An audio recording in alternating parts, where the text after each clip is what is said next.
చాలా ఆనందం వేస్తుంది. ఎందుకంటే మరి చెప్పలేని మాటల్లో ఈవేళ ఈ కలియుగంలో పల్లెటూరులో కూడా బిజీ లైఫ్ అయిపోయింది.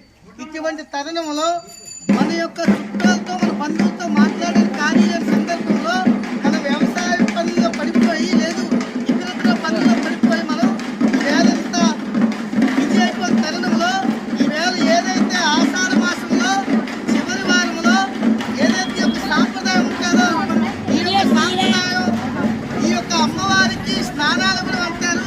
పొలం ప్రతి ఇంటి దగ్గర నుంచి ఒక బిందులతో పసుపు కుంకుమ అలాగే ఆకులు వేసినటువంటి నీళ్లు తీసుకొని వచ్చి ఈ నీటిని అమ్మవారికి స్నానం అంటే ఏదైతే ఈ యొక్క మేకలను ఈ బలిచ్చినటువంటి అమ్మవారికి వీళ్ళు ముందుగా స్నానం చేపించి అప్పుడు బలిస్తారనమాట.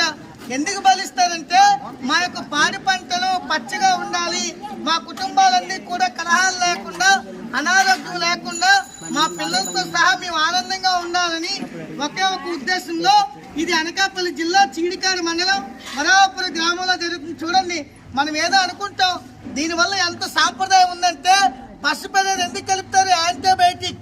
ఈ యాంటీబయాటిక్ ఇంత కలవడం వల్ల ఏమవుతుంది, మనకు నిజంగా రోగాలు రావు. కాబట్టి ఇలాంటి పండుగలప్పుడైనా పసుపు వేపాకులు వాడడం వల్ల మీ యొక్క జీవితాలు మీ యొక్క శరీరాలు ఆరోగ్యంగా ఉంటాయి.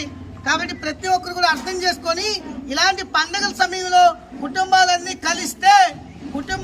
కలిస్తే మనం సాధించలేని ఏదీ లేదు. కాబట్టి అమ్మవారి పేరుంది పోయాలమ్మ